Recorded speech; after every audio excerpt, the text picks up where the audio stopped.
Bem-vindos ao Da Poupança à Bolsa.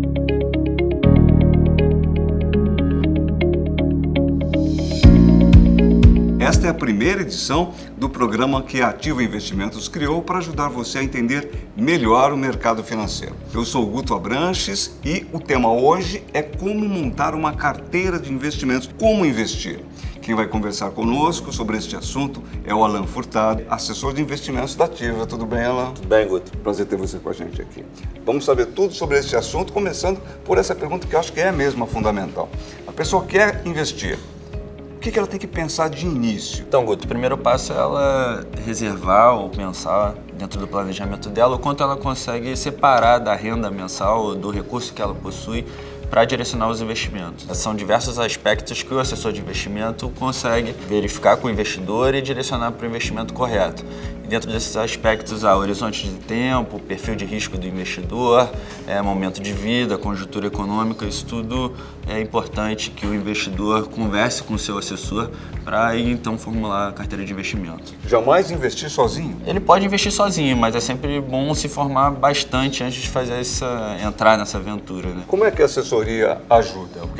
Como é que ela atua na prática, ali no dia a dia? O primeiro passo é conversar com o investidor, saber quais são os objetivos, entender com o que ele trabalha, com o que ele está buscando com aquele investimento.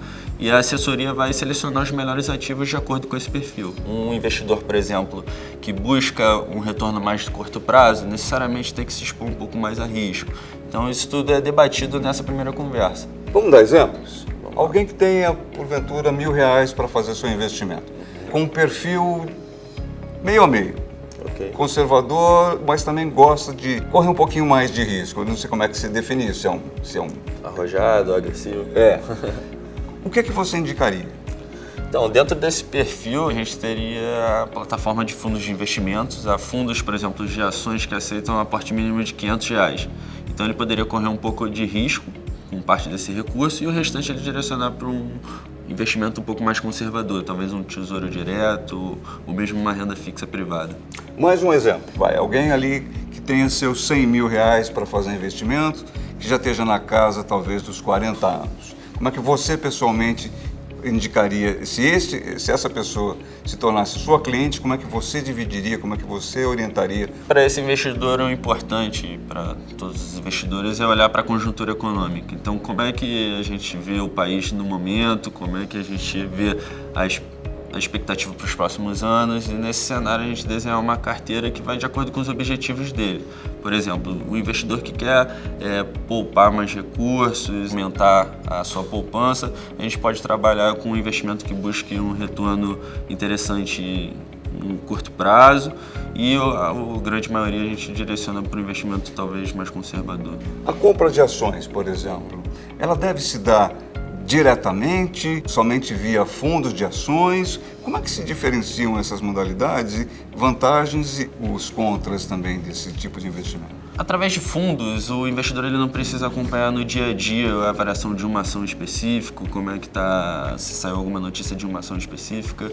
O próprio gestor, o trabalho dele é acompanhar isso, a variação de preços, se saiu alguma notícia, como é que está a governança daquela empresa, isso tudo é o trabalho do gestor no dia a dia. Quando o investidor compra ele mesmo as ações, o ideal é que ele acompanhe essas informações, essas notícias e a variação das empresas. O crédito privado a gente já pode considerar um investimento mais ousado, mais arrojado ou ainda tem coisa que vai além? A bolsa ela é mais arrojada, né? Ações são investimentos mais agressivos que você corre um pouco mais de risco, né? Mas se a gente fizer um comparativo com a renda fixa convencional, tesouro direto, emissões de bancos comerciais, sim, o crédito privado é um pouco mais arriscado, mas é um risco controlado, você não corre muito risco de volatilidade, por exemplo. É uma volatilidade menor do que você teria e você tem uma rentabilidade melhor do que você tem em ativos como o Tesouro Direto, por exemplo. Vamos tocar no aspecto das ações propriamente ditas. A gente tem a possibilidade de investimento através de fundos ou comprar a ação direta, via corretora ou por conta própria, se o investidor quiser cuidar dessa coisa, botar a mão na massa. O que você indica?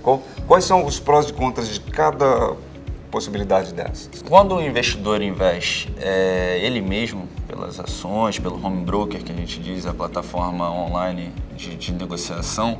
Ele seleciona os ativos, ele pode acompanhar ou não uma sugestão de uma casa de análise. Por exemplo, a Ativa tem um setor de estratégia de research que seleciona as melhores ações na visão dessa equipe e indica para o investidor.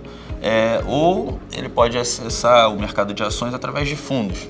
E aí ele deixa a cargo a gestão desses ativos para o gestor do fundo.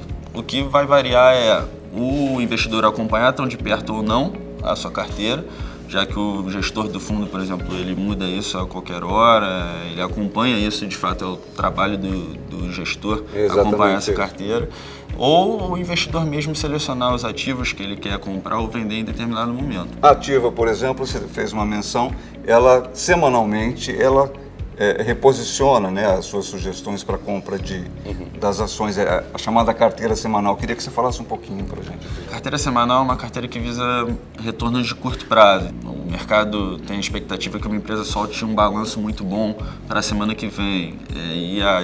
O time de análise da Ativa concorda com essa expectativa. Talvez entraria numa carteira semanal. A carteira de curto prazo é a semanal, com 5 papéis que a gente troca todas as sextas-feiras. Quer dizer, essa semanal, a tendência é que ela seja composta por papéis que eventualmente equilibrem o rendimento de um e de outro. Se um não render tanto, o outro dá uma compensada, ou, se tudo correr bem, que todos 5 subam, não é isso, mais ou menos? Quanto mais pulverizada for a carteira, menor o risco, né? Então, é importante essa diversificação. Ótimo para a gente ter você aqui. Eu queria que você deixasse a sua dica final aí para quem está assistindo a gente, ou, enfim, a sua despedida aqui dessa edição. Eu quero agradecer a todos que acompanham o canal da Ativa. Minha sugestão é que vocês acompanhem o Guto e o pessoal aqui no nosso canal do YouTube. Abra a conta na Ativa, é gratuita, e busque assessoria, que também é gratuita. Obrigado, Alain. Espero que você tenha entendido melhor como montar a sua carteira, mas se ficou alguma dúvida, não tem problema. Mande as suas perguntas nos comentários que os especialistas da Ativa ajudam você.